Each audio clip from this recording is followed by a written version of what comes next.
What's up, everybody? Welcome back to another Scale Riders podcast episode. I am your host, 65 Lokes, and we are at episode number 195, covering model car culture from around the world. Today, we're interviewing our guest, Leo, all the way from Southern California, the youngest guest on the show, 15-year-old model builder. Man, he's killing it in the scene. Many of you guys know him out here in Southern California and on Instagram.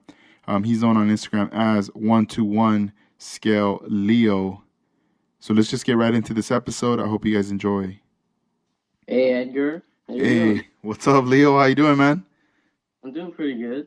Awesome. Welcome to the podcast. Thank you, thank you. Dope. Man, dude, I'm like excited because you are our youngest guest. I just want to let everybody know right now as we're starting things off. And last time I saw you was in Pomona at the NHRA. It was the model car show that was out there. Yeah, And yeah. I mean, I've seen you at other shows, you and your father, but we got to hang out at this show right here, and there's a lot of things, topics I want to get into, from when you started and everything. But like right now, currently, I want to start things off knowing like what are you currently building right now? Oh, okay. Yeah. So right now I'm currently building a few cars. It's a Tamiya, what is it? Ferrari 360. It was for the now or never out of the box build off. Just trying to build something simple and clean. Um, Basically taking a breather from my other current car build, which is that really crazy, really crazy 69 Camaro. Nice. Yeah, so basically what I did to that one is I took the body, chopped it behind the door and under the roof. So the full roof is still there, but everything under the roof and behind the doors is gone. Dang. Yeah, and that's not it. That's basically where it starts. I then took a Lamborghini Countach chassis and put the Camaro on that chassis. So yes, it is mid-engine, and yes, it does have a Lamborghini V12. Man, that's cool. So like as far as like the like that project right there, all these ideas when you're, like kit bashing, scratch building, like putting things together, where do you find that inspiration? So most of the time, I find this inspiration from other builders. Like this Camaro, for example. The initial inspiration was someone on Instagram named Dime Builds. He built a what was it? I think it was a '63 Corvette, and basically put it on an F1 chassis. It's either an F1 chassis or like a 4GT chassis or something like that. He widened the front fenders, made a whole body kit for it. It looks amazing. Um, and so like stuff like that, where like other people building stuff really crazy and radical. It was so radical that before I got to it, Bullet 87 Chester, uh, he got to it and built one as well. Um, so yeah, so like other builders on Instagram, Facebook, any platform really. Sometimes I'll just scroll Google, looking for different ideas with a specific car if I find something at my local hobby store.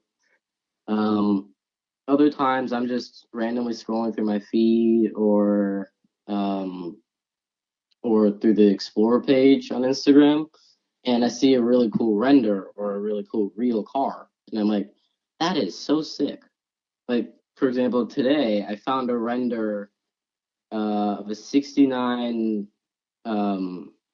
Charger that basically it was kind of like a drag car, but it didn't have any of the back. I don't actually know how to describe it. It was like you from if you look at it from the back, you could see the rear axle. It didn't have any of the back plates, no taillights, nothing, just cage and diff. Dang, I got to see that, man. That sounds interesting. Pretty sure I can find it again. I saved it and then unsaved it because I realized I'd never get to it. It's not that's the other thing. There's so many ideas, so many really cool inspirations that I just can't get to all of them. So if let's say in a few hours or a few days or a few weeks, if I'm not as excited about it anymore, I just unsave it because I'm not going to get to it. There are other ones that I'm more interested in. There are other ideas that just pop up in my head that I'm more interested in. So it's like they come and go, but a few of them I can find again, Hmm. which like if it sticks in my head is really useful. Man, that's a trip, dude. It's crazy because like I see your stuff, and then especially on Instagram, and it just seems like a lot of the stuff you're doing, it's like very advanced. I wasn't doing any of that, the stuff you're doing at your age, and tell us, you know, how you got introduced to all this. Like, where did it all start for you with model building? Okay, so where I started. This is a little bit of an interesting one because I don't actually remember. I don't remember. The first kit I remember building was like a 30s American drag car. And even that, I don't remember. All I remember is it sitting in a box on my shelf and then like 3 years later throwing it out. That's it. That's all I remember. Yeah. I don't even know how I got to it, but Facebook memories tells differently. I want to say about 6 months ago, my dad got a Facebook memory, and it was of me holding up a Finnish 148th scale tank, and that was way before I started with these cars. I don't. I When I saw that, I was just stunned. I had no recollection of ever building it. But the story my dad tells is that my brother and I we were a little bit hooked on video games like World of Tanks, World of Warcraft. So a lot of like ship warfare, tank warfare, um, and and what he said is he bought us both a few kits. I'm actually sitting in my brother's room right now, and I can see a few of his first kits. And I do remember those. Those are very different. Um, but anyway, so he bought us a few kits, and I guess I must have been building them and must have really liked them a lot. And what my dad said is he started building cars because he was like, "Man, I don't like tanks or ships. I want to build cars." And being a really young person, I want to follow others. Like I want to be like everyone else, follow what they're doing. And so what I'm thinking is I started building cars as well because my dad did. And that's really where it started. And then from there, I built quite a few cars before I started building other genres. Man, that's cool. So how many years has it been since you I guess like started kind of taking it seriously with your father on the building part? Oh, that is a very good question. Give me a minute because I do not know the exact dates. Yeah. um, Yeah, if you wanna, while you're okay. figuring that out, I want to let everybody know what's interesting about Leo is his father, the model builder Pablo, and then you also have an older brother that builds too. What's your brother's name? My brother's name is Hugo. Hugo. Okay, yes. Yeah. And you guys on Instagram, I know when you guys were, posting on there, you guys use the title 1-to-1 scale and then followed by your name. Yeah. And and then collectively, isn't it 1-to-1 scale family? Yes. There you Yes. go.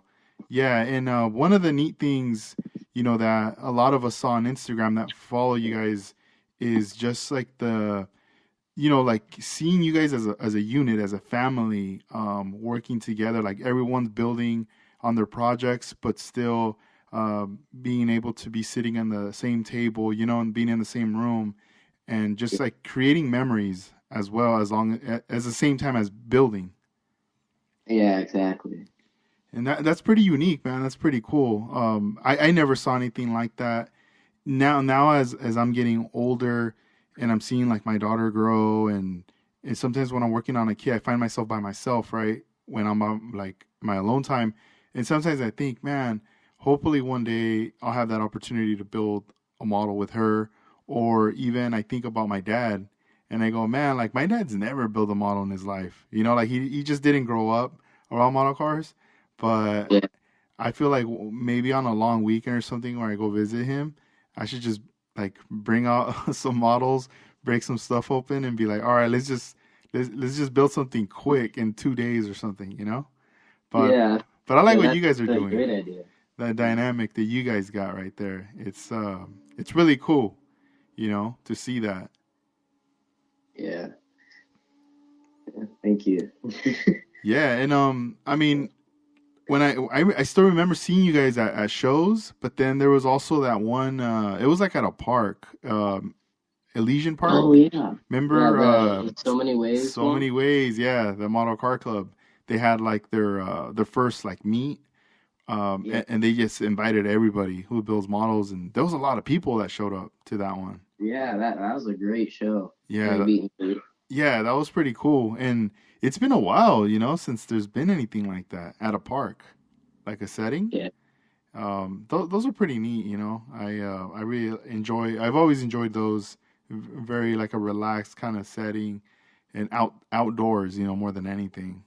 yeah, yeah. And it's totally different from anything else because like other shows like Orange Con, SoCal Open, NHRA, they're all in like a warehouse or a massive empty building. And that's really it. With the park, it was like a like a group of best friends getting together, just having fun, talking about what they like to talk about. Yeah, It was different, and that's what I love about it. yeah, that's cool, man. And tell us a little bit about your brother, your older brother. So he's also a model builder, but right now he's currently in school, right? Yeah, yeah. He's 5 years older than me. He is in his third year at Berkeley, UC Berkeley. Dang, that's dope. Shout outs to him. Yeah, yeah, definitely, definitely. Dang, and oh, obviously he had to step away, right, from the building because I mean, right now it's Yeah, all hands on deck with school. exactly. About 4 years ago, in his third year of high school, he had to his building sort of really slowed down, because it was just AP classes, finals, studying, homework, everything was taking over, and also like the video games were taking over again. It's just like he's sitting down, he just doing his homework. He gets home from school, he wants to have some relaxing time, so he just gets on his computer, plays video games with his friends, and I can walk in at 9 o'clock, 10 o'clock when I'm going to bed, and he'll still be playing these games. And sometimes when I'm up, and sometimes when I'm up until like 11 or midnight, I walk in and he's still playing games, or he's just started his homework, which is due in like 2 days. Dang, Yeah, it's just right on. like it was a bad work ethic, but Mm. I understand it now being in high school. When you get home, you've had a very long day. You just want to relax, man. Hmm. You just want to have a break from all this school and this work. No, that's so true. And with all that Yeah. work, how do you find your time to dedicate to building? What's your schedule like? Okay, so this is where it gets quite choppy, actually. Um, it's just another story. Go for it. Before COVID, when I was in elementary school, middle school, man, I don't actually know if I was building in elementary school. I know, middle school, I know for a fact. I'd wake up at 6 o'clock, eat breakfast way too fast, and then just be building for 2 hours. I'd have 1.5, 2 hours to build. School started at 8:30. It was a 10-minute walk, so I could build for a really solid amount of time. And then when I get home, I would say 3:10, 3:15, I'd get home and I just go straight to doing my homework because middle school it's not a huge workload. So I'd get that knocked out in probably an average of 15 minutes a day. It was amazing. Like probably half an hour of YouTube just catching up with people we've posted during the day, and then straight back to building. Most of the time, all the way until 9 or 10 o'clock at night. Dang. Yeah. I know it was amazing. Um, and then when COVID hit, that's where I sort of both spiraled. Well, yeah, I basically spiraled. So it got really crazy. I'd still wake up at 6, but we wouldn't have to go anywhere because it's distance learning. You just sit at your computer on Zoom all day, just like not doing anything. And the weird thing is they still give us the same time as a passing period when like the time to get from class to class. Um, but when you're at home, you're not going anywhere. So I'd literally get up, go to my bench, and try to build something, try to get something done in the amount of time I had. And if I knew I couldn't do anything, or if there was something I could do, but I just didn't want to do it, I wanted to wait until later when I had more time, more patience. I just wouldn't do anything. And then when school gets out, it's just you have a bunch of time. You don't have to walk anywhere, go home because you're already home, you know. Um, and so it was like the same things. But this around this time, distance learning, quarantine time, was when like all the shows shut down.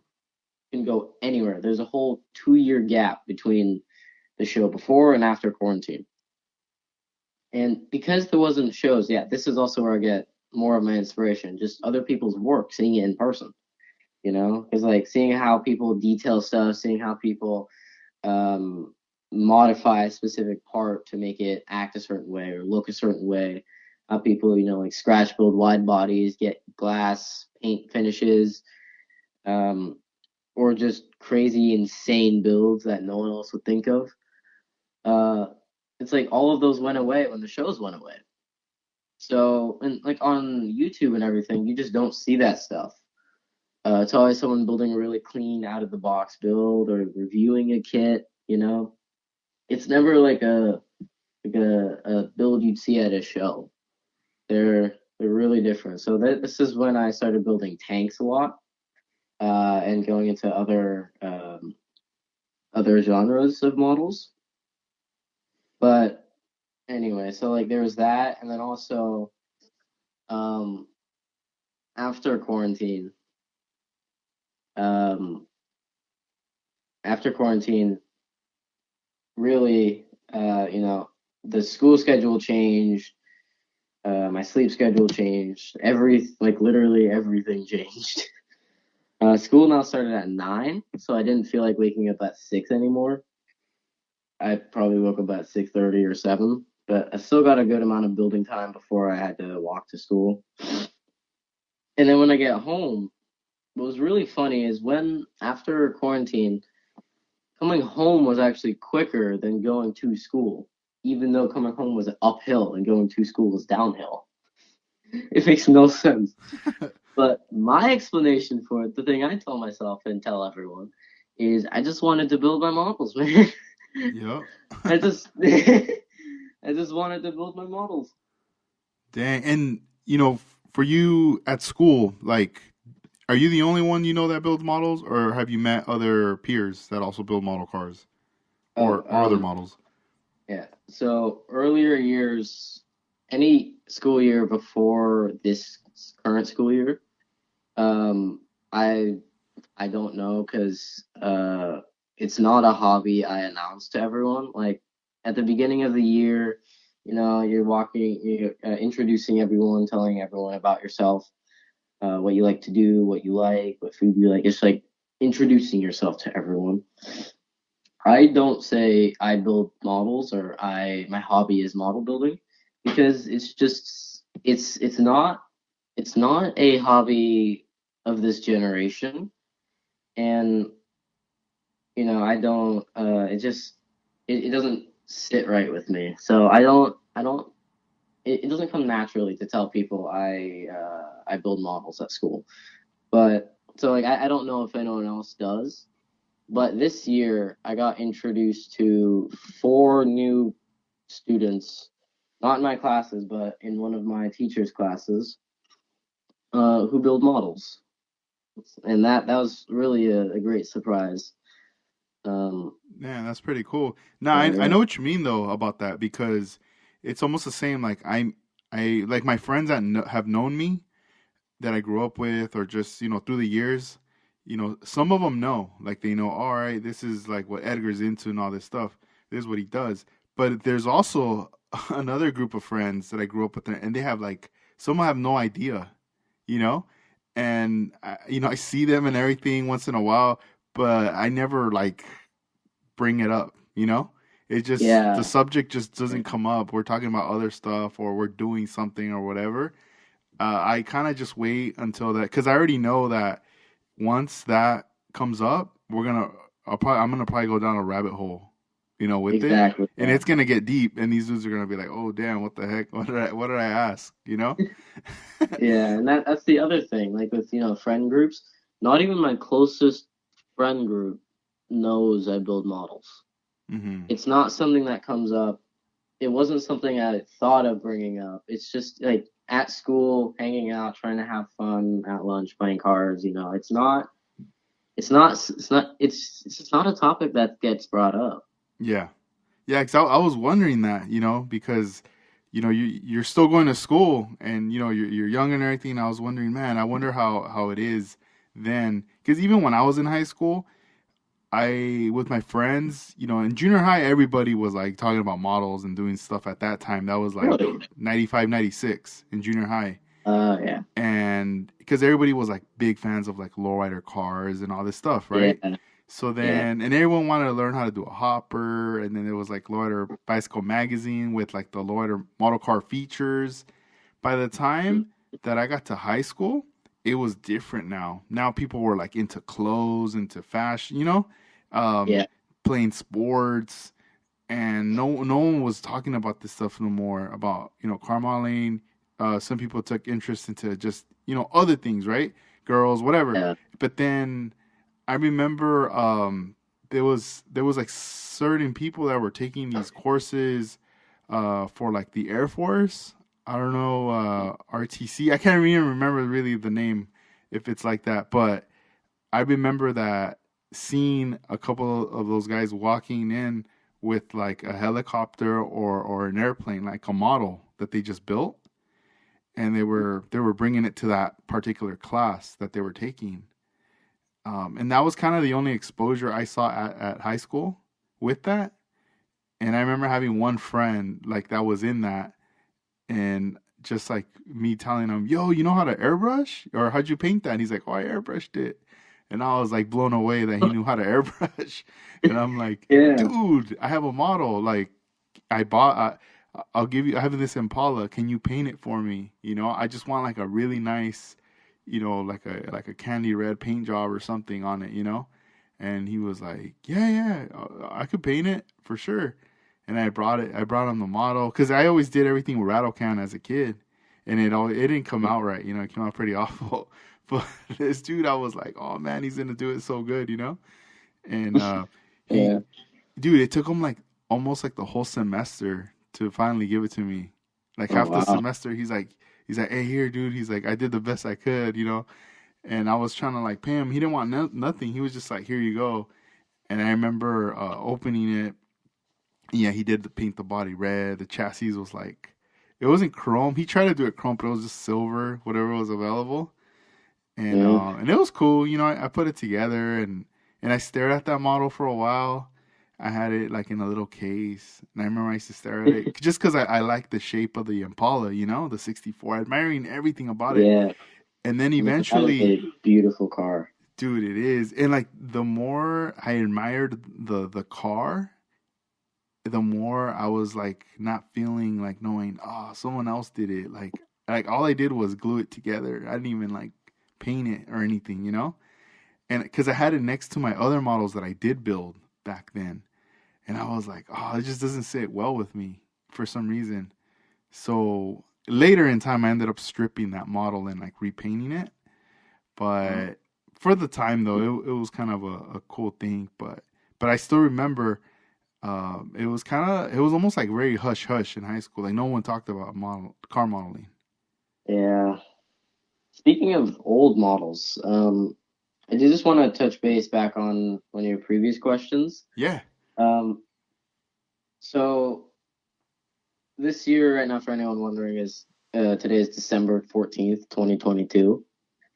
I started the earliest photo in my camera roll of me building is May 2018, and that was the first. That was the yeah no that was the first car that I was taking really seriously.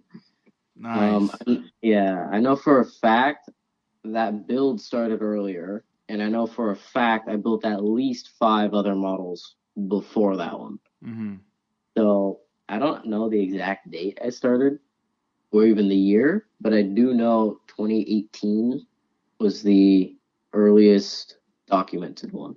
Yeah, that's dope, dude. And you know, I wanted to know your perspective as far as like building models and also sharing, with your sibling and father, like something that you guys have in common with that, like with building, because there's other people that build and they have kids and stuff, but some of them may not, or tell us about that dynamic, what you've experienced with building with your family. Yeah. Okay. I'd say the best part about building with your family is, of course, spending time with them, you know? Um, my dad's like we recently remodeled the living room a little bit, not too much. Newer furniture, different orientation, new hobby desks. Now we are on a smaller desk, but we're sandwiched together and facing each other. Um, since my brother is up in Berkeley, we don't have a desk for him. He gets a temporary desk. When he's here, he gets a temporary When he desk. comes back, right on. Exactly, yeah. Which actually means he has a bigger desk, weirdly enough. Um, but anyway, so because we remodeled recently, we now have more space.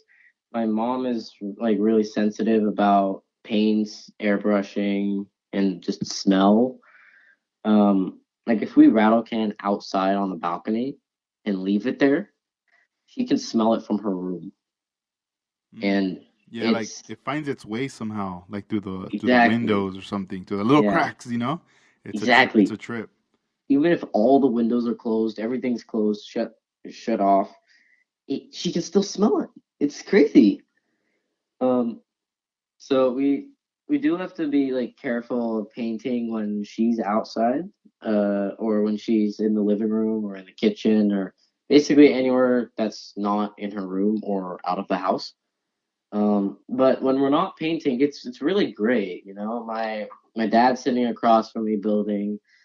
I'm sitting in my station, and my mom is just like sitting on the couch looking on her computer or her phone or something. It's really great.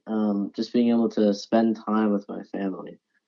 And then another benefit I'm really grateful of is just being able to talk with other people and them knowing what you're talking about, you know? Yeah. It's like I have questions for my dad all the time because this Camaro I'm building is actually the first time I'm detailing intensely. Um, and I've gotten tips from so many people, but it takes time, you know. But there's no delay if you just talk directly with someone else, you know. Because like my dad's right there. I know you had a podcast with him, um, talking about this as well. Hmm.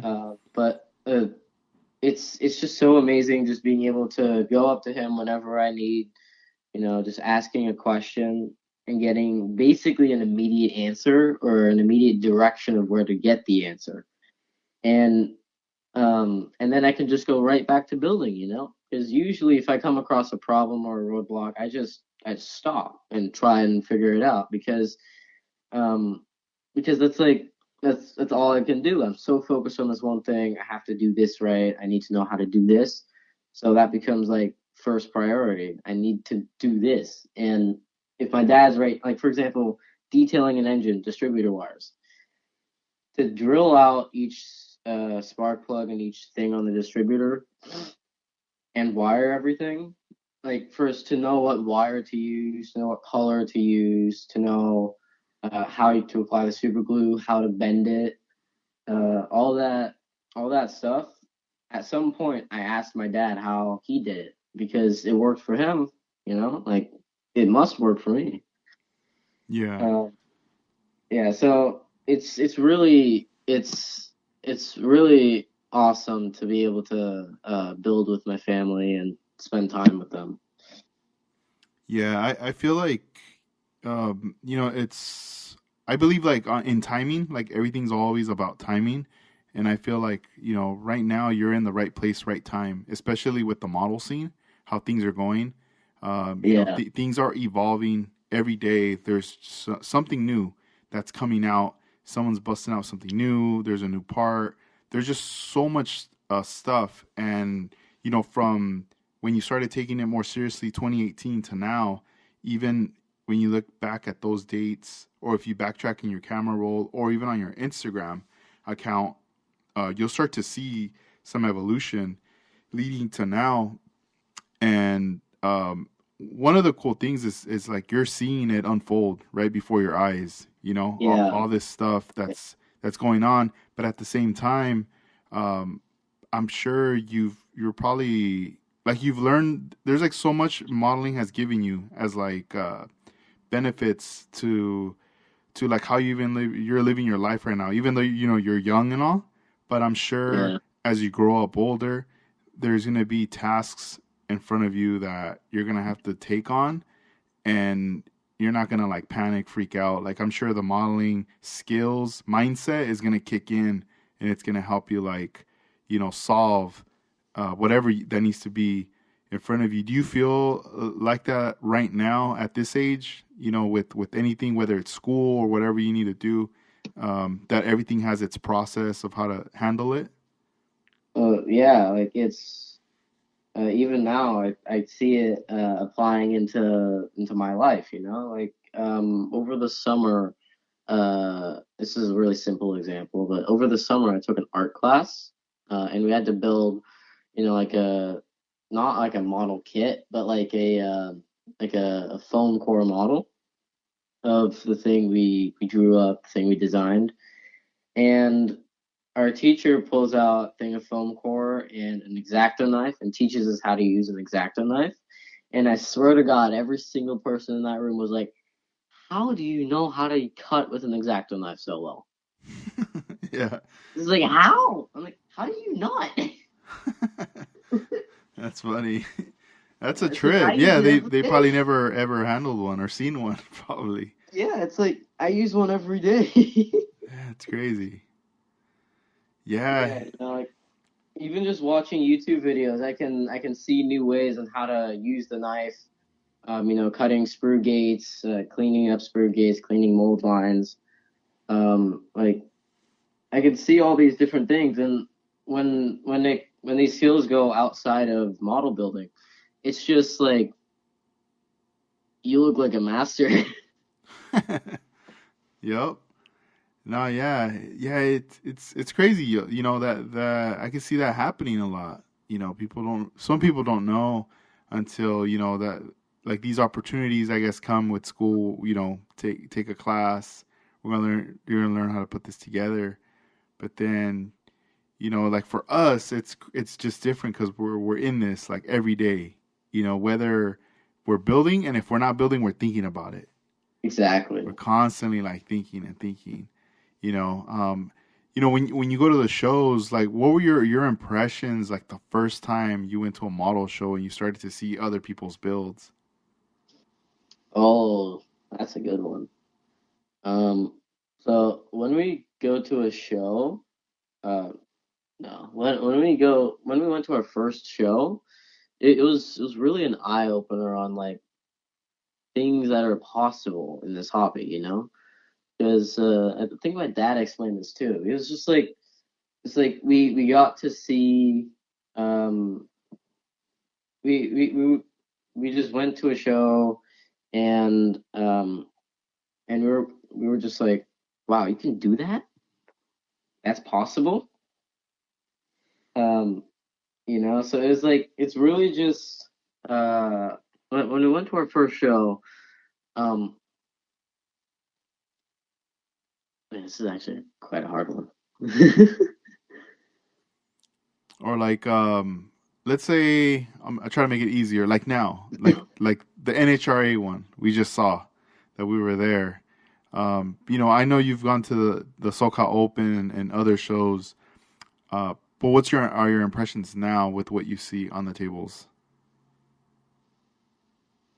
Could you elaborate a little more? What do you mean by my impressions? Yeah, like when like when you saw some of the builds, like were you was there anything like you learned maybe that you were like, man, Oh, like oh damn, how they do that, or just a build that just kind of blew your mind that you're like, what the heck, like this is oh, like yeah. next level. Um, so quite a few of the builds there are just like at every show are absolutely incredible. I remember two builds and two people, three people in particular. Um, two builds. There was one model flying around. There was one model flying around all the general shows, that have every category. It was a helicopter, and it was a helicopter kit that someone basically took about 2% of and scratch built the rest of the helicopter. Dang.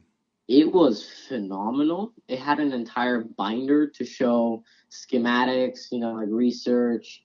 Like the engines aren't misaligned. They're supposed to be pointed at these specific angles. Yes, I did actually scratch build this. Here's the process. It was insane. At every show it was at, it won first place, best in class, and best of show. It Damn. was exactly right.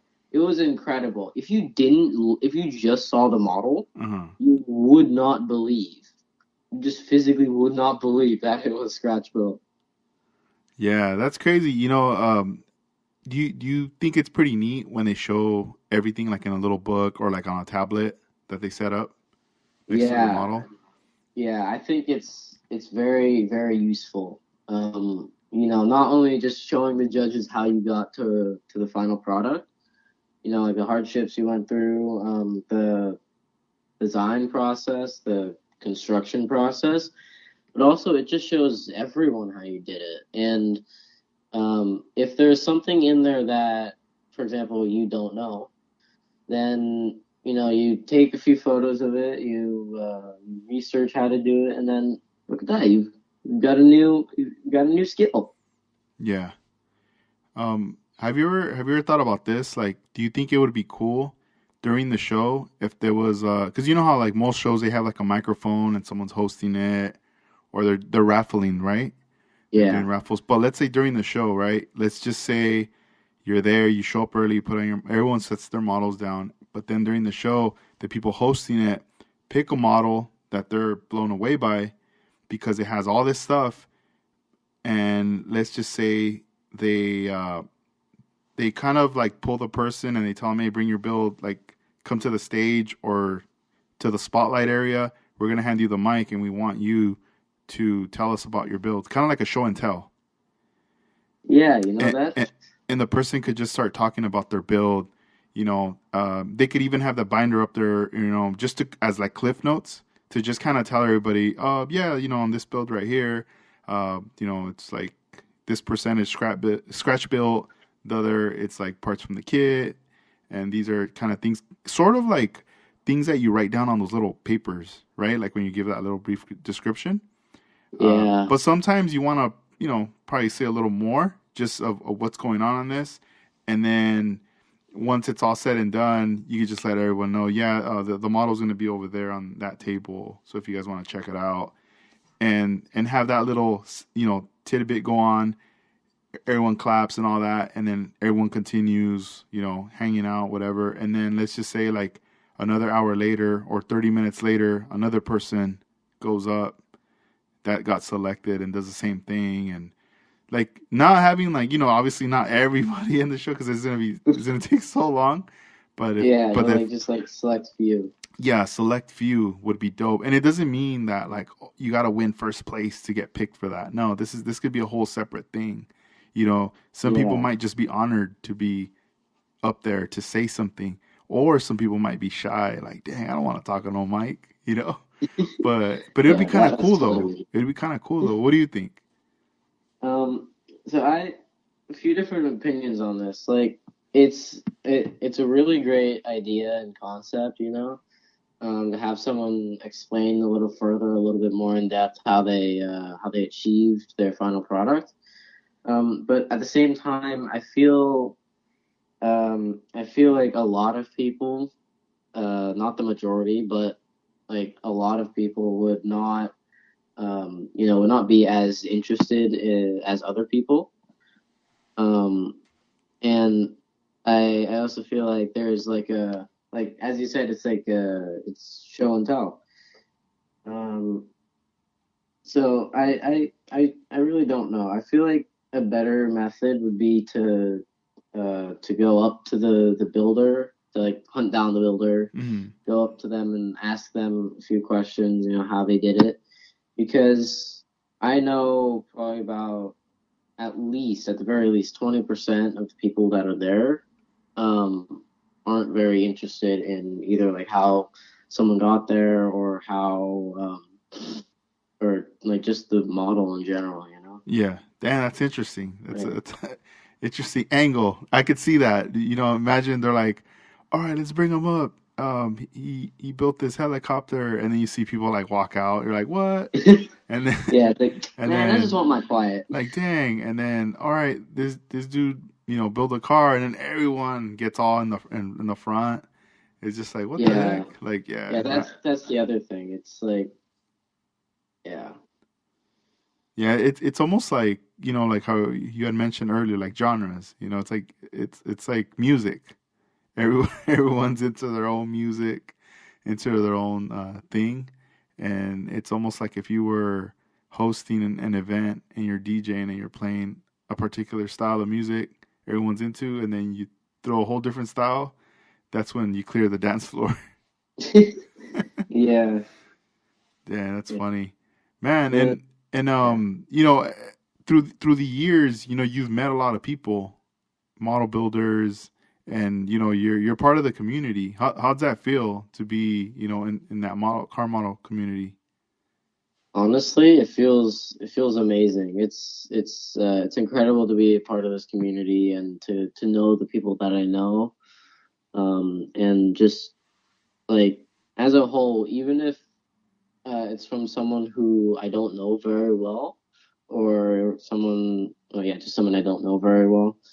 Um, I still learn from everyone. Like even if I don't say anything or I don't ask any questions, there's just like there's a few posts, a few people who do things specifically or always show tips, and it's something that it's just yeah, it's just the car community is amazing. Yeah, and besides cars, you also build tanks, and you also done some. Have you messed a lot with the Gundams? I know you were doing that artifacts, that smaller kit, but Yeah. have you dove into like the other scale of Gundam kits? Um, yeah, so the Gundam kits, before I even bought those artifacts, I had already gotten two HG Gundam kits. Oh, nice. I have a really nice idea for these, of course, inspired by other builds. But I've never gotten around to building them. They're still in the boxes on the to-do list. Hmm. And like when you switch back and forth from like tanks and like the cars, is there do you like the pluses that you learn, from each genre and then kind of combine it together for future builds?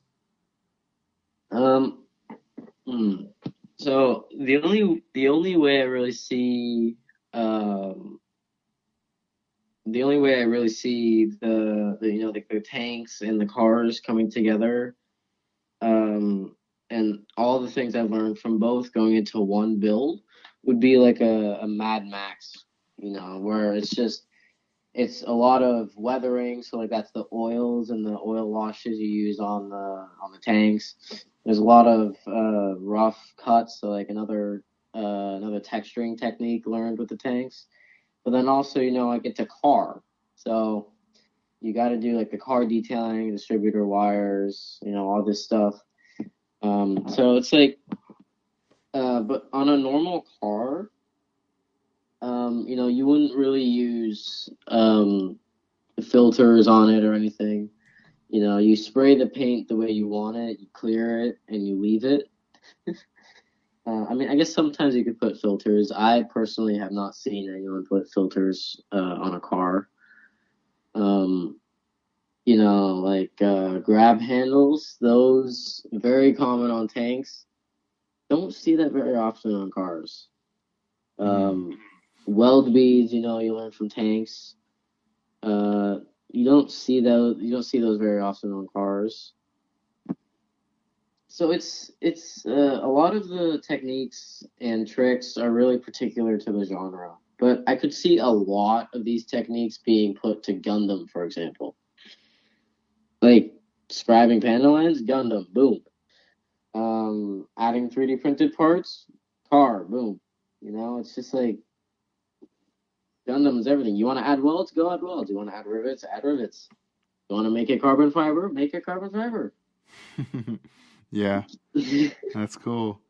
And You and can do wait, everything. what are your thoughts with 3D printing? Oh, okay.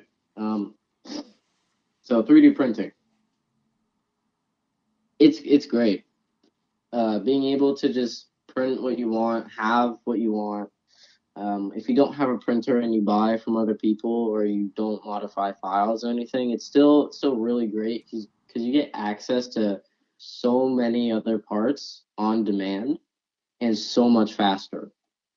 It's like Iceman is printing all these engines, all these kits, these seats, steering wheels, accessories, just everything. And you can buy a wheelie bar from someone who resin casts, and yes, you can yes, you can make your own wheelie bar out of styrene or out of brass or something. But it's just so much faster to get it from someone like Iceman who's already printed it, who's ready to ship, and it's just like click the button and bam, you have a wheelie bar. It's really amazing. It elevates so many builds, 3D prints like Matty Scale Customs, Slowly's models, Z Force, JPS. JPS doesn't print a lot, but his stuff is still amazing. Um, but like all these people have parts, 3D printed parts, and 3D STL files, and you can get what you want.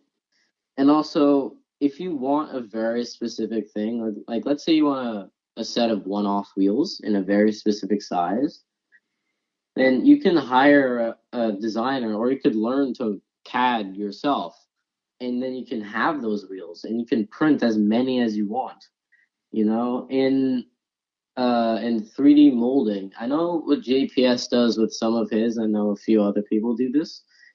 They design up or have someone design a wheel, then they print it, they get a perfect print, they clean it up really nicely, and then they mold it so they can cast it in resin.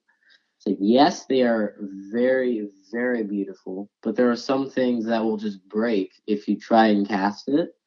And there are some things that it's just quicker to print, you know, Yeah. to to model something, especially if you're trying to make it from hand to resin cast. It takes forever. No, yeah, I could only imagine like by hand, like dang, just compared to 3D printing, and Exactly. those are benefits there, like Iceman having the prints already ready to go. I know, some people want to print, but they don't have the space, to have a printer in their home or garage. So it's more convenient to just buy the item already that's made and printed to put it together. Have you started working, with any designs like CAD work? Have you gotten into that? Oh, okay. So, I do not do much CAD work, mainly because of time. I don't have the time, and sometimes I just don't want to. But also, I don't know how. And what I'm mainly afraid of is it'll take forever just to learn how, you know? Um, but I have started on something. It was an idea that got me really excited when I saw it. Um, there's someone that goes by Clearly Scale.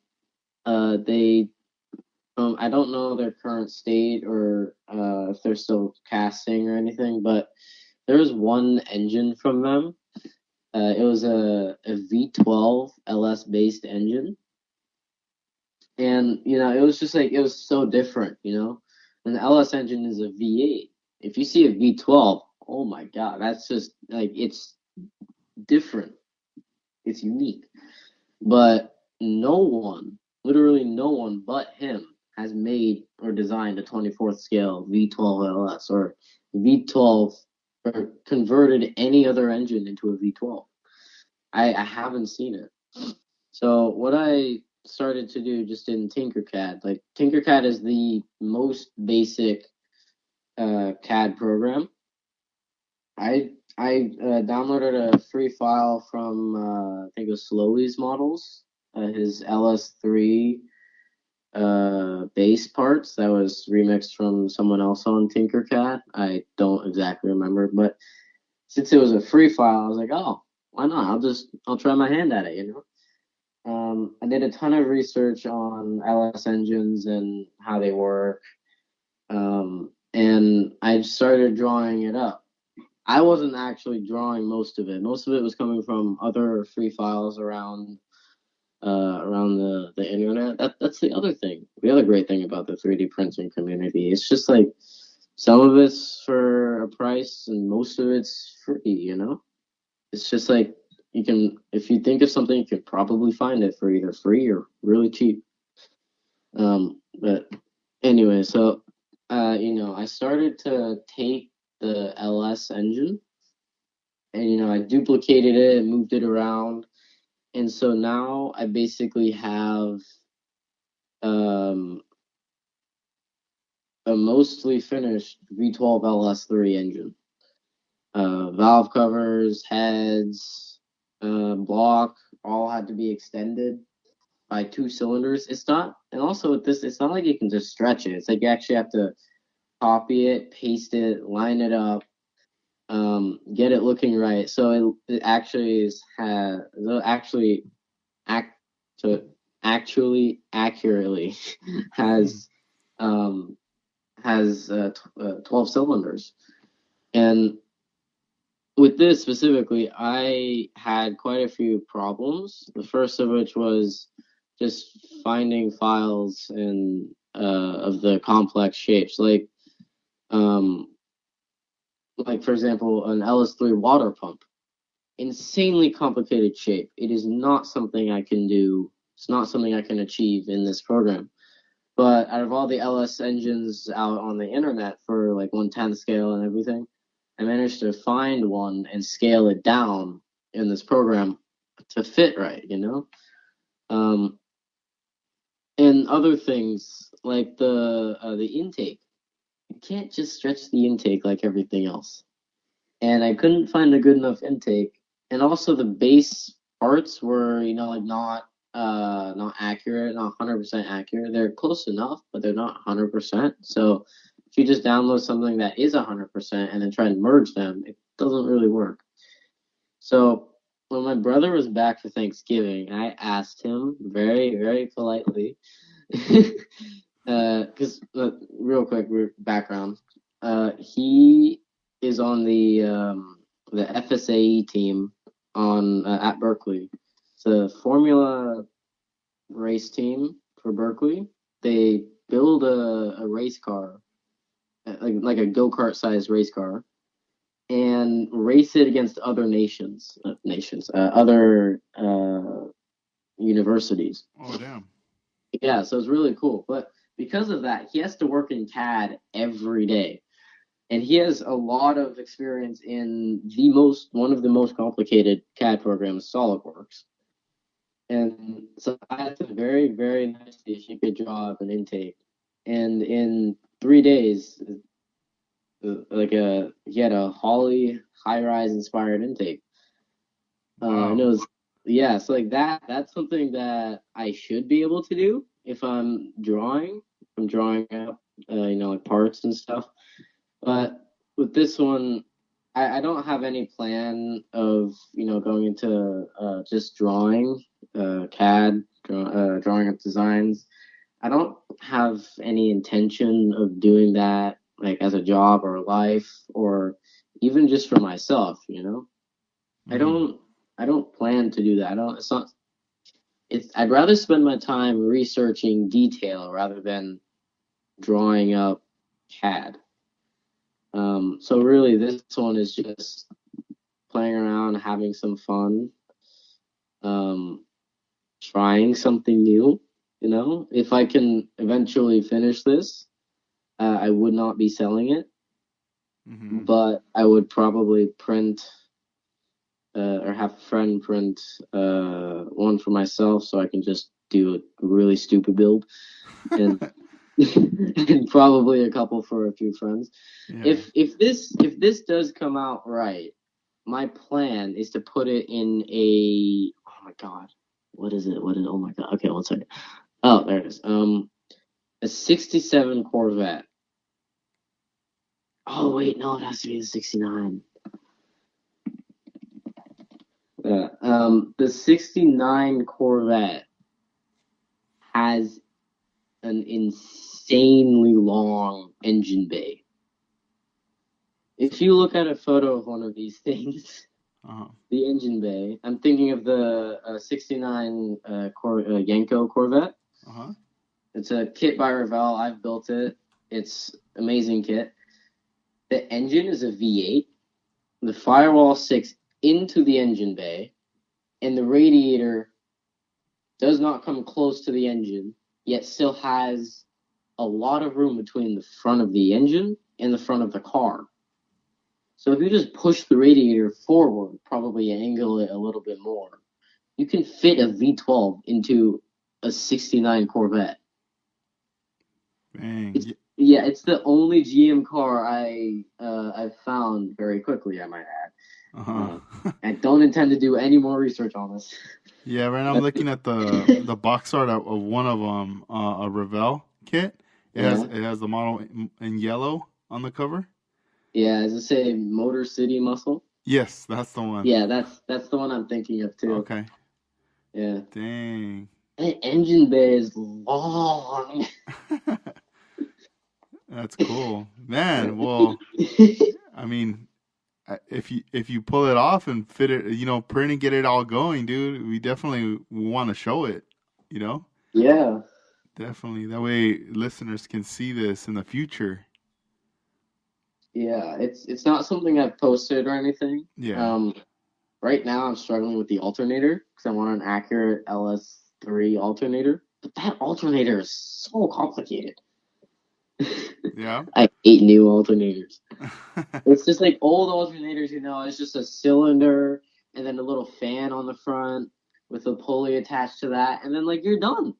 But these new alternators, it's like, okay, so you got to make two halves, and you got to make the middle with all the coils and everything. Then you got to do the outside with the with the bevel, and you got to do the plugs, and you got to do all these little bits that stick out. You got to do all the vents. Oh my God, the vents are the pain of my existence. Um, That's funny. uh, I was gonna ask before I forget. Are you and your father planning on attending NNL West next month? oh, oh God. That's the end of January. I believe it's the 26th. I want to see. Let me look at my phone, and I'll check Okay. that out. I don't know. Maybe I don't know if you guys have talked about that. Maybe you want to bring that up to him, but that'll be see January the 21st. Yeah, Okay. that's on a Um, Saturday. hmm. And where is this? Is this one the one that's in Las Vegas? No, this show is actually in Santa Clara. So it's right. It's pretty much like San Jose, right before San Francisco. Hey, maybe even your brother can come down from Berkeley. It's probably like an hour and a half for him, or an hour away. Hmm. Really close. Not to me. I mean, yeah, not to us, but like to him. Oh yeah, Yeah, yeah, I think for us, it's more like a 5.5, almost 6 hour drive to get there. yeah. Oh my God. Taking the 5 freeway, just shooting all the way up from like LA area. Yeah, yeah. 5.5 hour drive right now. Yeah, and it's at the Wow. Santa Clara Convention Center. Santa Clara. Yeah, or even if you'll see it. Do the Google Maps. You'll see how far you are from Yeah, it. I'm doing that right now. Dang. 344 miles. There you Five go. hours and 35 minutes. Yeah. I'm SoCal. Like, we're SoCal. Yep. That's NorCal. NorCal. There you go. Yeah, I think last time I didn't go because it was that far. I don't want to sit in the car for 5.5 hours. It's a long time. I mean, take some breaks. Get out of the car, do some stuff.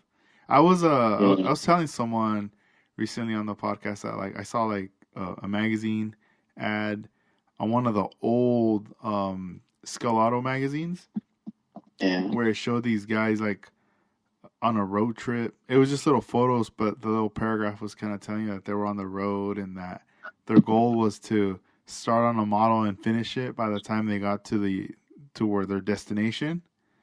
Oh my God, that's awesome. And they were all model builders, so each one was doing something, like cleaning the car. Another person was like gluing it. Another person was painting it and Oh my everything. God, painting in a car? And then Painting a car in a car? they might have probably pulled over, and just done it real like sprayed it real quick, and then all right, let's go. That'd be kind of funny though, like if you're in the car and you're just spraying Yeah. it. They're like, all right, like lower the windows. We're gonna Yeah. spray it. Open the windows, turn the AC on. Yeah, turn the AC on full blast. Yeah, just get the particles out of here. Dang, and then just putting the model inside of a box or on the Tamiya stand and just put it by your windshield, so this way the Yeah. sun bakes it. And what's so funny is what I'm imagining is like 11 o'clock, 11 a.m. You get to spraying it, and then you just put it on your spraying every part, Hmm. and then you just put it, as you said, just like on your windshield, on your Like on the dash, like the dash. little Yeah. windshield, exactly. And then you just go to like In and Out or something and eat while the paint dries.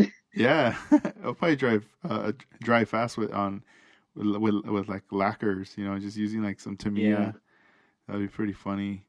Uh, but yeah, I mean, it is a long drive, but if anything, as long as like you're just in no rush, just cruising up and being like, all right, this is gonna take long, so let's just pull over here, let's pull over there, you know, and I think it should be fine. But then again, I feel like when other people are going and there's gonna be a lot of people that you're gonna know there, that excitement kicks in. exactly. Yeah, That you're like, you know what, like let's go. I'm pumped. I wanna see what this is about. And yeah. after, I think like since what happens is we're there, you see all these things. Our minds get stimulated. Like, oh my god, like seeing all these things, taking photos, talking to people. That when the thing's over, you're pretty exhausted. You're tired because you've been standing all day. You're hungry, And I feel like because of all that, the drive home, if you drive home that same day, you're gonna feel it. You know, Oh, dude, you're gonna be you have no tired. idea. Every time we go to a show, Hmm. it's literally wake up at 6 or 7, wait for my parents and my brother to wake up 5 minutes before we have to leave half an hour late, dressing while we're driving. We're not rushing because we always aim to be there when they open. Hmm. So it's it's not an issue if we wake up a little late, but we like to get there earlier for like the first round of raffle, open available spots on the tables, and Hmm. just finding the good stuff at the vendors. But I swear to God, literally every time we drive back, I fall asleep. It Yeah. does not matter how long the drive is. The drive could be 15 minutes. I fall asleep. I am out. Yeah. Yeah, And I don't know. yeah, I don't know. Maybe it's just being like standing up, doing all this stuff. Like if, especially if you're going there early in the morning, till it Yeah, ends. yeah. It happens. The last show, the SoCal Open, I saw you guys went to visit Armando, right? He had like a little get together. Oh yeah. Yeah, how was We that? did. Oh man, dude, that was awesome. We were probably focusing on his actual car more than his models. Yeah, right then in his garage. Yeah, but even just like going to his place, I had no knowledge that we were going. Like we were on our way back, and my dad just stopped at a liquor store, and I was like, "What? Why?" And he's like, "We're going to Armando's." I'm like, "Wait, I'm sorry, what? Armando?" No, it's so surreal, he's an incredible builder. Um, it was so insane to go there, and we were going there. We went right when the Iceman's tournament was coming to a close, and so it was like in that period between when final photos are due and when you can post progress and photos. And so it was just like in this period, you don't know what anyone else's final builds look like. But since we went to his house when in that time period, we got to see firsthand just how incredible his builds are. And like his tournament build, we have not seen any photos probably since paint on the body, which is basically everything but the body we haven't seen. But like we got to see everything. We got to see his engine, his body. Dude, his paint jobs are insane. Yeah. Uh, I don't think anyone can compete with his paint jobs. They are spectacular. Yeah, I've always liked the like when you get your phone and you turn on the flashlight on your phone Yeah. Oh my God. and then you Yeah. you put it close and you start to put it over the hood and the roof and everything, the sides of the body, and you start to see all the like the graphics, everything just pops. Yeah. They just glow. Um.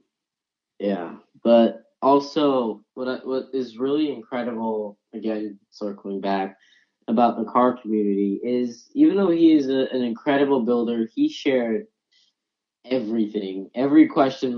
Like my dad literally railed him with questions. He answered every single one. That's In awesome. Yeah, and in such depth that now we do quite a few of those things. Like how I remember he hasn't cleaned out his lacquer airbrush in a few years. Like he hasn't done like a full deep clean. He hasn't taken the whole thing apart. He hasn't done that in quite a few years. What he does when he's done spraying, he empties it of the paint and everything, and then he shoots lacquer through it while he's pulling the needle back. Like what he does is he doesn't use the trigger, to pull it back. He actually disassembles the back of the airbrush and removes the locking nut. There's a little nut on the airbrush at the back when you're pulling back the trigger. It it connects to like some spring mechanism that is clamped to the needle at the back by a little, I guess it's a nut. He loosens that nut so the needle is basically free from the trigger. So that if you pull back the trigger, it doesn't do anything to the needle. He fills the thing with he fills the cup with uh, lacquer thinner, or I guess in any other scenario, whatever thinner corresponds to the paint that's been used, because lacquer thinner will not work very well with acrylic paint. You can tell you that. But he shoots it through the airbrush by actually holding the needle at the back and pulling it all the way back and pushing it back in, pulling it back, pushing it in, pulling it back. And it's incredible because it's basically a deep clean without doing a deep clean. Yeah. And so now we do that now. And another amazing thing is Armando, he follows us. More specifically, he follows my dad. And on his Iceman tournament build, he said he tried to do engine weathering and engine detailing on his engine.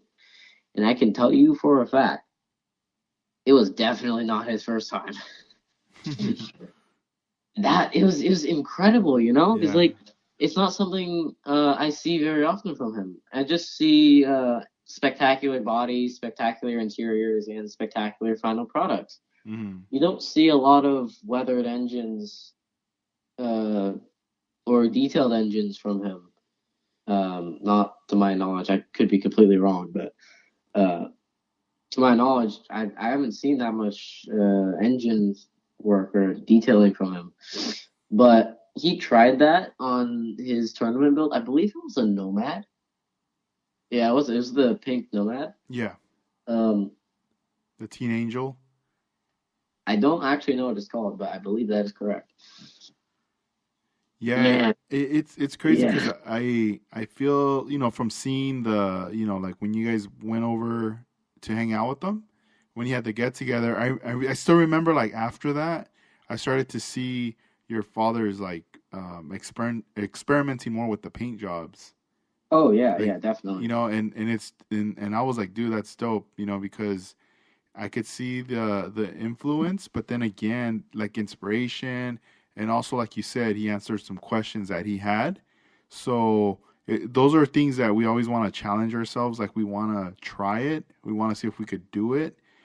And once someone helps you by giving you the information, and you start to do it, that definitely helps a lot to build more confidence, and it opens up your mind too to be like, dude, like I can't wait to do this other paint job on a different car, and Exactly, you yeah. keep going from there. I do remember having a conversation with Armando, and he did tell me that he did apply some like weathering techniques that he wasn't doing on his builds, especially like on his grills, like doing like backwashes and stuff.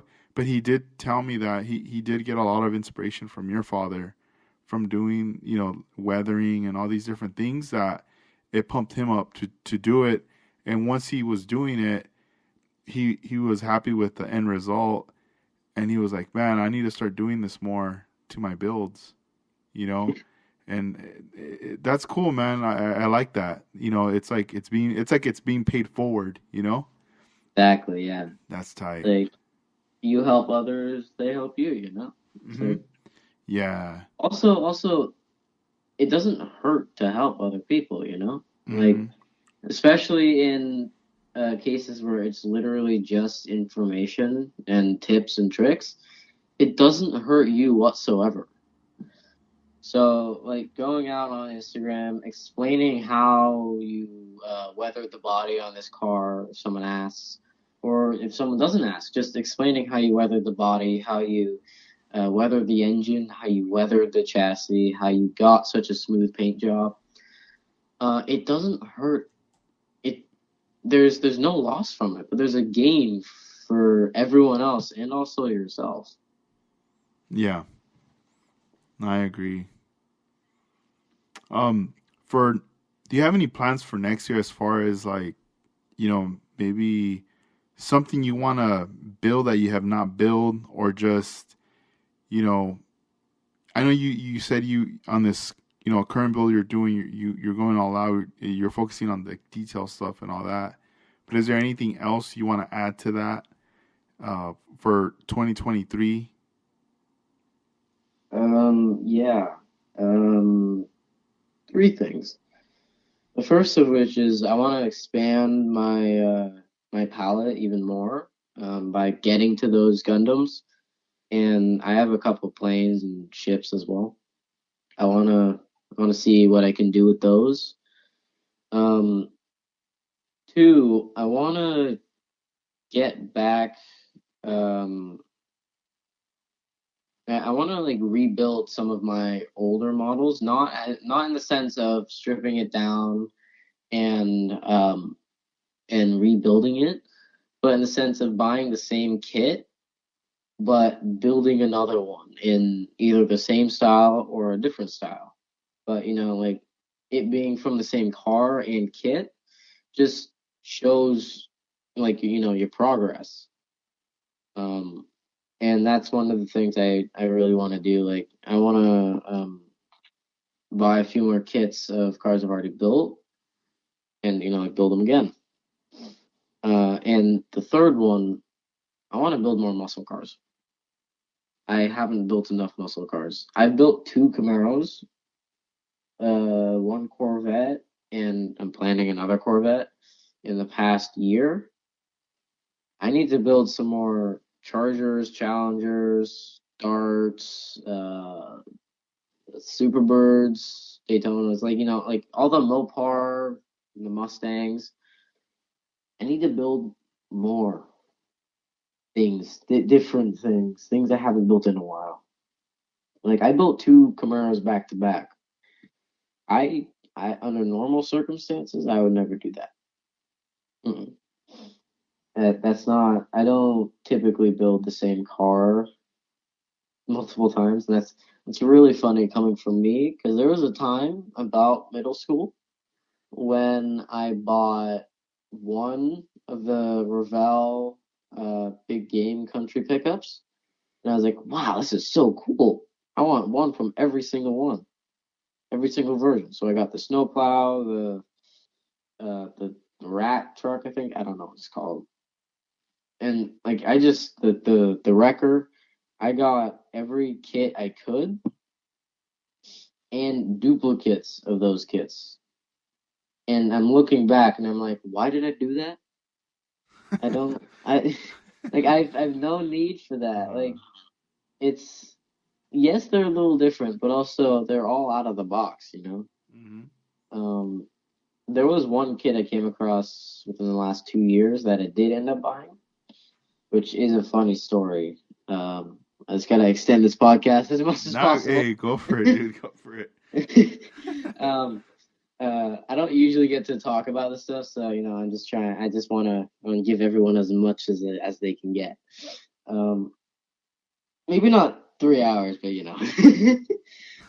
anyway, so the kit is the Mad Mutter. It's a Revell kit. It's a square body C10 style, but it's like a full on wannabe monster truck. I say wannabe because it's not a monster truck. It's got a massive lift. The body's one piece. It's got a frame and everything. All right, I But the see it. wheels, yeah, it doesn't it's monster truck esque, but it's definitely not a monster truck. Um, but anyway, so the first show we ever went to was Cruising for a Cure, I believe 2018, maybe 2019 actually. Either way. Right before that, I started collecting a few of the big game country pickups and the snowplow pickups. Yes, that is actually what they're called. I, I believe they're 78 GMCs, but I don't know. But I loved this style and I wanted to keep going. But right at the time of this Cruising through a Cure show, I wasn't really into collecting it. So I saw it at the only basically the only vendor that's there. It was $40. I was like, man, I got that money, but I don't want to build another one. I already built two. I have a third one. I don't need another one of this style. I kept looking. I bought something else, which I do want to talk about. But about a month after that show, I completely regretted not buying it because, and here's why.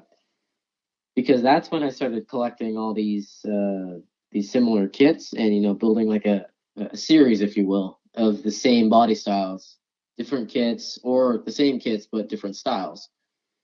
Um, and in this particular case, this kit was one of them that would fit really well into that series.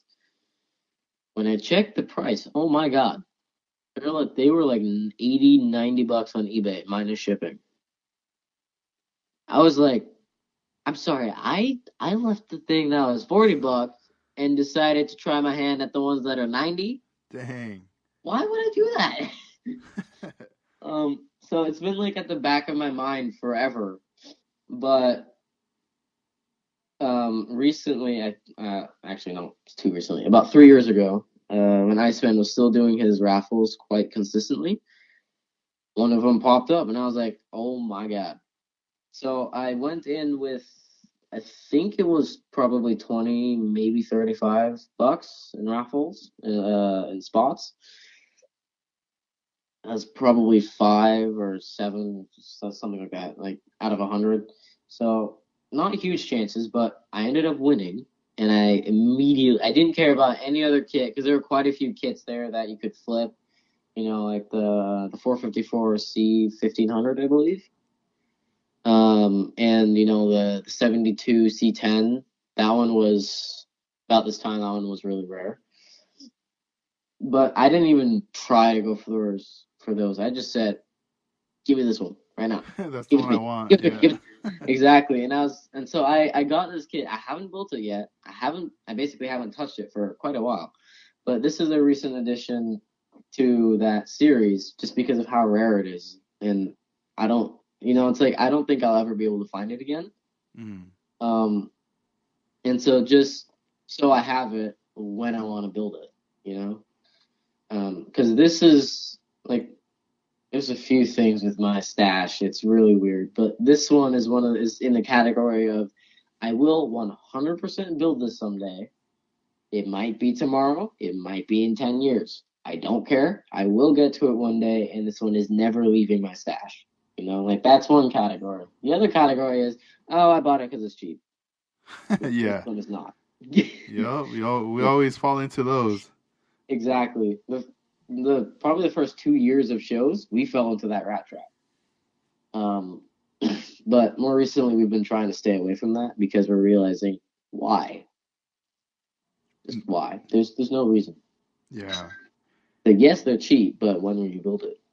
Yeah, I remember like back then getting caught up, just like how you were saying about buying doubles on kits and later kind of regretting like, man, why did I buy so many of them? But of the doubles, but then, I would find like, oh wait, I could trade or I don't have to build it because at the moment I felt like I had to build it, you know? Exactly. Yeah. And I almost felt like, oh man, I'm creating this like burden on myself to build all these. But then later I learned, no, no, wait, I could either trade them, sell them, or hook someone up. And Exactly. and Yeah. then I went through that phase too of buying cheap kits, and I was buying a lot of like at shows, cheap kits, open box. But then later I started finding myself, uh, you know, looking at the kit and being like, I'm not even gonna build this, or oh, it's missing the glass, or it's missing something. Yeah. That's the other thing. It's like you have to take a really close look at the kits at the vendors because until you until you open the box, you have no idea what kind of condition it's in, Yeah, unless it's sealed. Then you do. yep. And then after that, I was just acquiring all this stuff, and I mean, I get it now that yeah, people buy just parts because they want to scratch build or they want to grab the seats from here or there. Back then, I wasn't thinking about any of that. Yeah. And I was just like, dude, I'm running out of space. And eventually, what really helped me kind of just like almost feel like, all right, I'm gonna start from scratch. was just getting rid of a lot of that stuff. And my friend told me if you're gonna get rid of some of that stuff, you need to get rid of like your favorites first, like your holy grail pieces, and Oh, then because once you get rid of those, all these other ones don't mean anything to you. And I was yeah, like, that's ah, true. you're right, because a lot of the times we get rid of what we don't want, but we just keep those holy grail pieces, right? Yeah, So because like, yeah, sorry. Go on. so I just started like either selling or trading all my Impalas, my Bel Airs, like cars that were just at like out of print, I guess, for a moment, and everything else just went with it. And eventually I dwindled down. The collection just got really small. So now I felt better. I felt like, all right, cool. Now I don't have to feel like I have this huge burden that I have to build all these kits. Now I could just focus on these few that I have. And I know these kits will be available in the future, or even if I have to pay more money for them on eBay or whatever at a show, who knows? When the time's right, I'll get it. But Yeah, right now, I just what's in front of me is what I'm gonna like focus on. yeah. That's a really great mindset for that.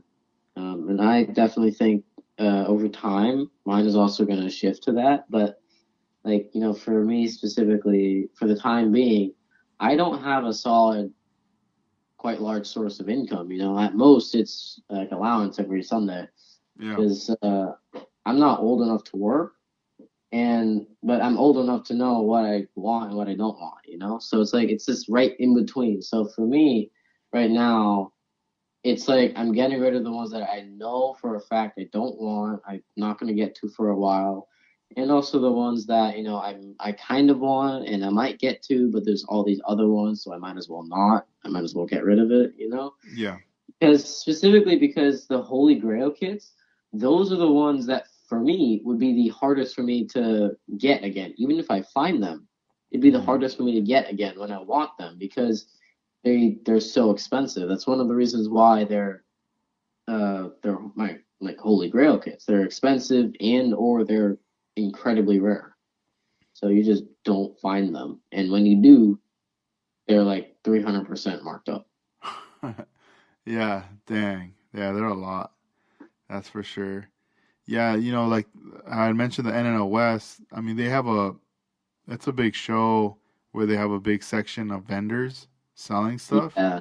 and there's a lot of kits, but there's also these vendors that show up with these huge. I'm pretty sure they book 2 or 3 tables Yeah. and long, and it's all vintage kits. Oh And wow. a lot of these vintage kits, I mean, you're talking about like $100 and up, and Oh, and there people goes that. and people buy them. Like people are like, "Oh man, I've been looking for this one," you know. Yeah, And I I can see remember that. one of my friends bought one. I think he spent almost 200 for a Oh, geez. kit, but he was like, "It's been years since I've seen this kit, and I've been wanting it, and now I got it." Yeah. And it's crazy. Sorry. Yeah, no, it's just a trip. I'm not used to that. Like I'm not used to buying like a vintage kit. Uh, you know, but in the future, who knows, man? I might get into vintage kits in the future. And I might be paying Yeah. that for just one and be like, I got the one. Yeah. If you do, my suggestion really is to find the one you want the most and hunt only for that one. Hmm. Because I can tell you, the older the kit, most likely the worse it is. Yeah. Oh yeah. I always imagine like that plastic getting really brittle, Oh yeah. really soft and stuff. And it's like, oh no. Yeah. And also something I'm noticing, also with me and a lot of other modelers and collectors, is if you have like a specific Holy Grail kit or like a small group of kits you just want so desperately, the longer it is until you get them and the less you see them, the more desperate you become. So like the more you look or the more forward in your head it is, and the more you're willing to pay for it. Hmm. So like for example, there was no, not that example. Other example. I just recently got one of my Holy Grail kits. Um, it's not a very spectacular kit. It's a Revell 68 Pontiac Firebird. It is my favorite car. And it's basically the same shell as a Camaro, but it has a different rear end, front end, and different badges. That's the only differences I can see. But it just looks so, I think it just looks so much better. So I built one probably 2019. It doesn't seem like it was 2019. It was probably 20 late 2018, early 2019 when I bought and built the Foose edition. Mm-hmm.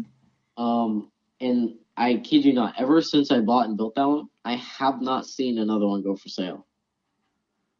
And Yeah. You yeah, know, and before you ask, no, I mhm. did not check eBay because when I checked, cheapest was 40 plus shipping, and that was an auction. Right. I'm not willing to pay that. Right now, I just did the search and it pops up Yeah, in that Foos one. As soon as you said Foos, like I clicked it, right? yeah, And 55 I mean. someone, yeah, someone's selling the 68 Pontiac Firebird on eBay, and he's asking $131 Oh my God. for it. Are you sure it's not the 112 scale? Let me see. No, it says 125th. Yeah, Oh my yeah, God. because I was gonna say I do remember seeing like a huge one. The one you said 112th. Yeah, I remember going to Hobby Lobby and looking up at the top of the rack and being like, yeah. "Damn, that's a huge kit." That's big. And then you would see the other Foos kits like the 125th. But I didn't know that. Who knows? I don't know if maybe this one's that expensive because it's rare. I don't know because it's Yeah. 125th. It's But well, some people just really mark them up, but yeah, yeah, on on, there. on eBay, uh, when I was questioning my parents and my when I was questioning my family about this because they didn't know and they were very surprised as well.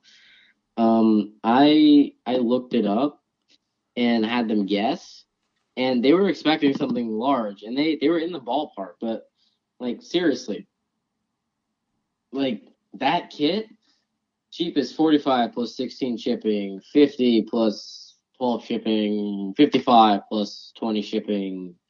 There'd be one that's like 30 plus 50 shipping or something like that. It's just like Mhm. they're all over the place. Yeah. And there's this Facebook group called Graveyard Auctions. I don't know the exact name. Um, I'll have to text my dad real quick at some point to find out the name because I want to give them a shout out because they're incredible.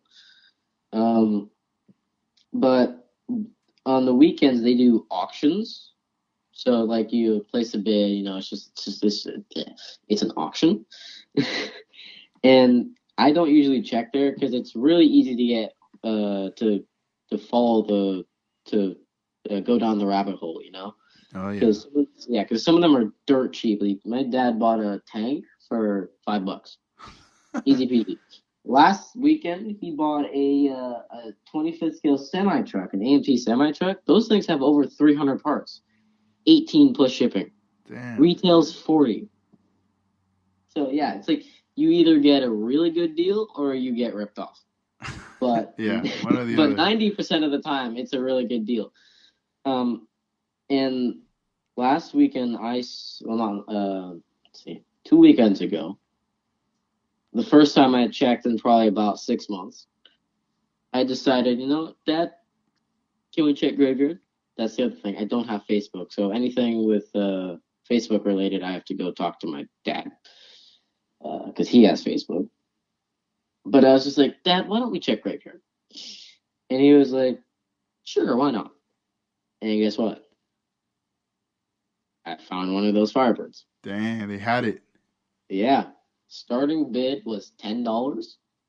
Um, It was the Revell 68. It wasn't the Foos. It was, I believe, the release before the Foos, but practically the exact same molds. Mm-hmm. So, and it's a beautiful kit. I think the kit is better than um I think the kit is better than the Revell what's it called? The Revell Camaro. Mm-hmm. That's my personal opinion. The Camaro is a great kit, but honestly, the Firebird, whole different level. So if you have a chance, Edgar, Mm-hmm. I'd suggest you try and build this muscle car. It's a truly amazing kit. Yeah, I'm looking at the Uh, different box art. There's one that's in purple. It's like a photo of a real car. It looks like yeah, the it, one I got like was lavender. There's one um, in red. This is like, oh, you could tell it's like OG box art um on it just because of the labeling of Ravel, like the way the box art looks kind of yeah. older. And then there's one that's the when they were doing the Ravel muscle, and it has the Oh pistons yeah. on there. There's one of those. That box art, Yeah. a little Yeah, variety. the one I got was the 68 Firebird 400 Ram Air 2-in-1. The front of the box has a photo of a real one. I believe it's the one you're talking about that's a little bit like lavender. Yeah, it looks like But lavender. Okay. yeah, but it is a silver car. Oh, it's It's silver. Okay, it's probably Yeah, it just is silver. the It's probably the quality of the photo. yeah. Okay, yeah, you can Um, see it. It's like silver. yeah, It's a but it like a house yeah in the it background or something. is yeah house in the background. Um, yeah, it's that one. I Damn, believe looking at it. that's Um, cool. It so looks nice. it's that kit. Oh my God. HQ Hobbies has it for 21.37 without stock, of course. Jesus, I wish I'd known that back then. Okay, here we go. This first eBay listing I could find of this exact kit. Can you guess the price? Trivia. Um, I would say at least $100. Oh, not quite there. Okay, okay. Let me try again. uh, 60. was that with or without shipping? Without shipping. Oh, that's probably the highest I found. Yeah. The lowest I found was 57, 53 minus shipping. Dang. 53 with shipping. Uh-huh. Okay. Um, yeah, so it's like they're really really expensive. Because they're so rare, this is a kit that since it's my favorite car, it's something that I will pretty much never stop building it. This is how I like to describe it to people. Mm. If you had to pick one car to build 1,000 of, doesn't matter the year, generation, or anything, it just has to be the same model of car. Uh-huh. What would it be? A thousand, Mine is the thousand of fire. them. Yeah, it's like mine is the Firebird. Yeah. On a Firebird. Firebird. I'm not positive, but I think the Trans Am is the model of the Firebird, or is it a completely separate model? Yeah, I'm not sure. Oh, it is Is a it like a Firebird. later? It's a trim package for the Firebird. Let me see.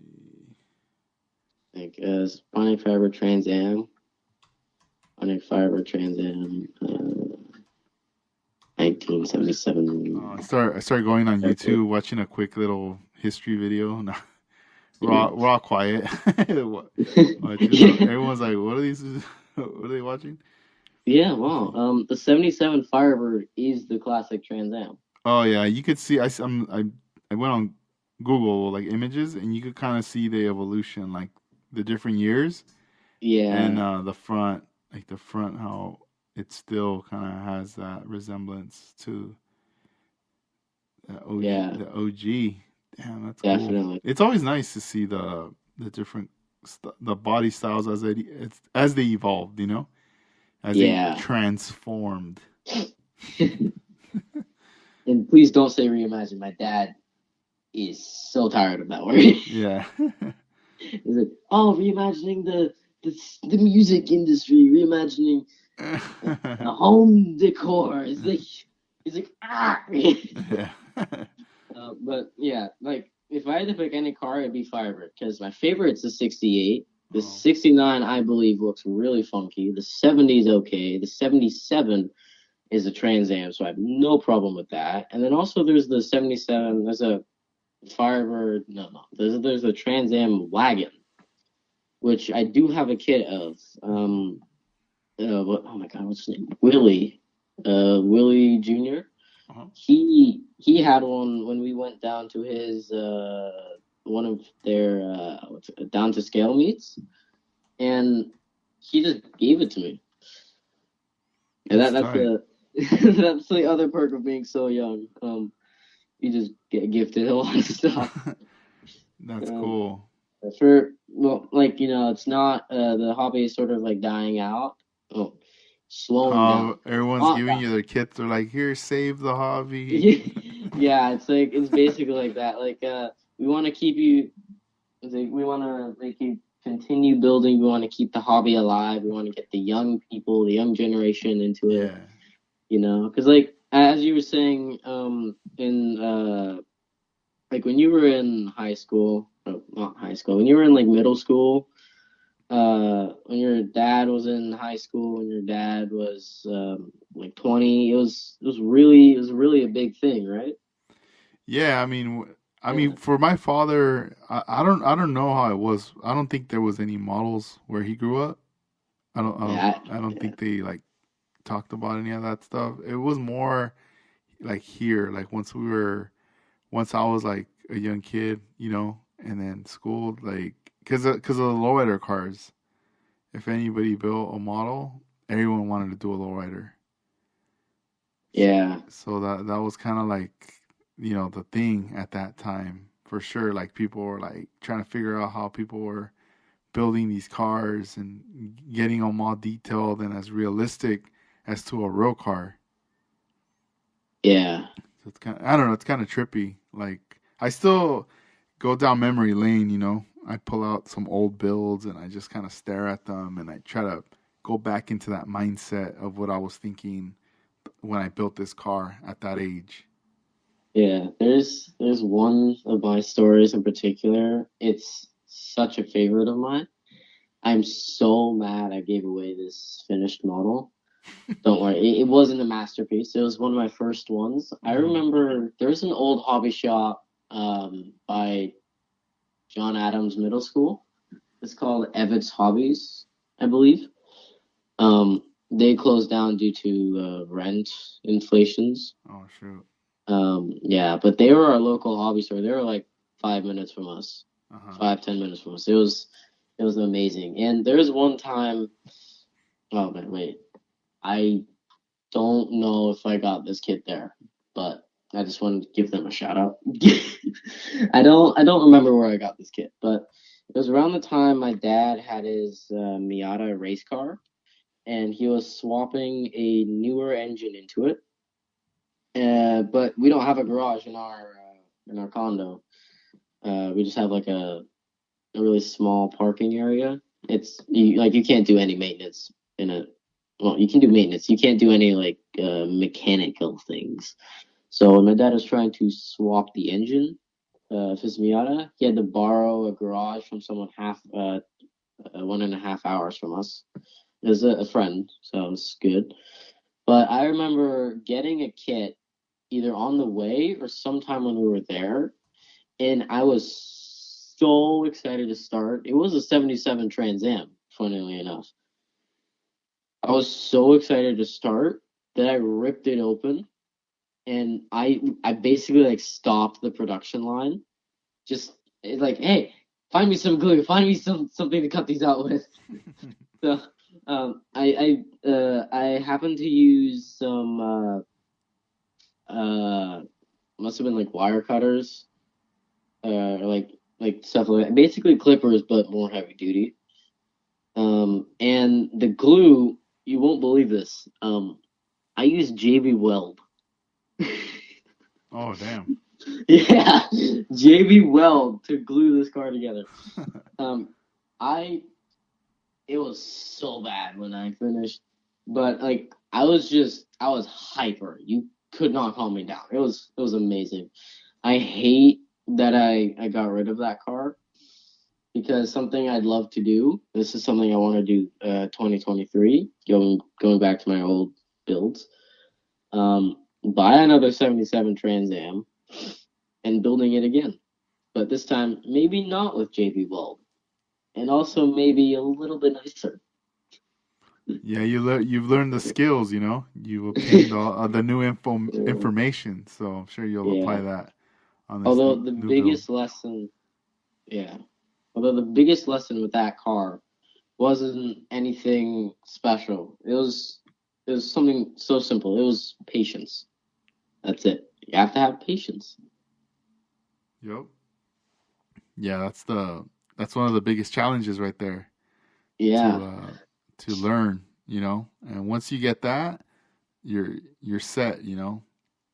Yeah. You start honing in your skills little by little, and things start coming out right, and eventually, you know, it's like you have a holy grail model right now in your possession, and maybe you don't feel like building it right now or tomorrow, but let's say you do decide to build it 10 years from now, like, and you still continue building, you're going to be in a whole different level by then, Exactly. Yeah. you And know. that's kind of why I want to build it like now because I just got it and what I was telling everyone is that it is not going into my stash. Hmm. It's going straight onto my bench. It Nice. does not touch the other hobby, the collecting hobby. It's Uh-huh. staying in the building.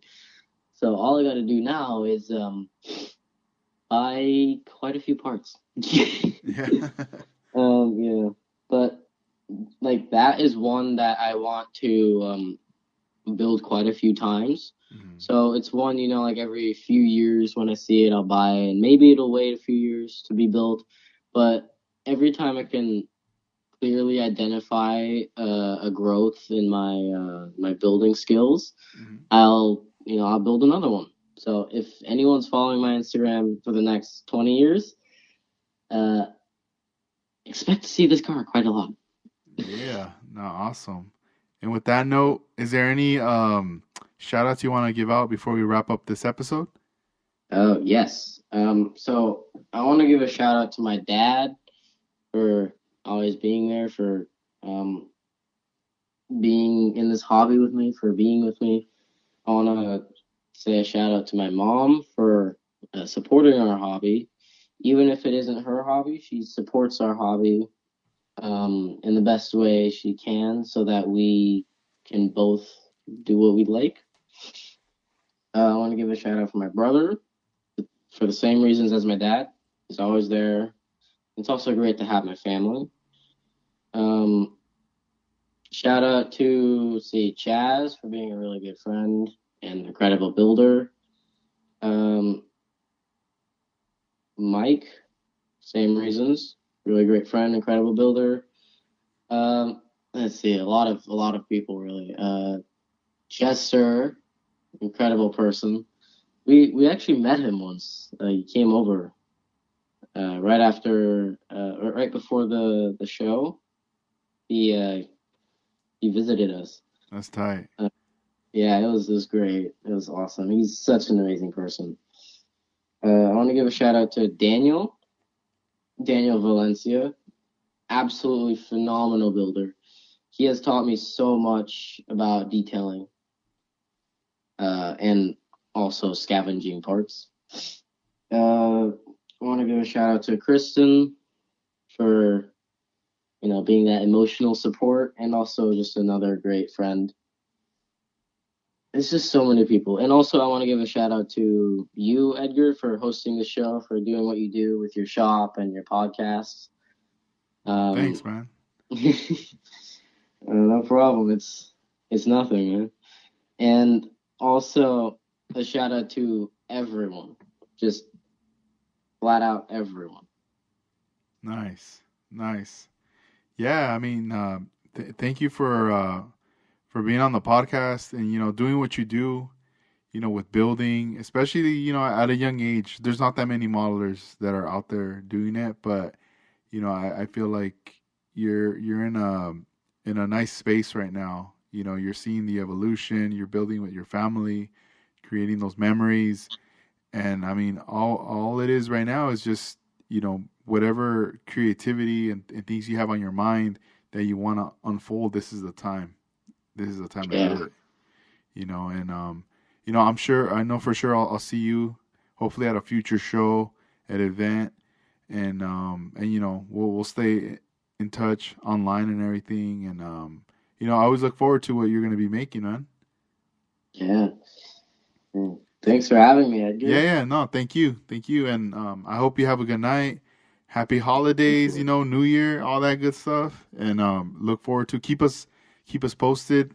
For everybody listening, make sure on if you're following him on Instagram. If you're not, check him out. 1 to 1 scale Leo, and we'll also post the link on the description with the show notes, and also when we do the post on Instagram. So make sure everybody check them out right there. Thank you, Leo. I hope you have a good night, Thank man. you. Take care. Take care. Thank you. Bye. Bye.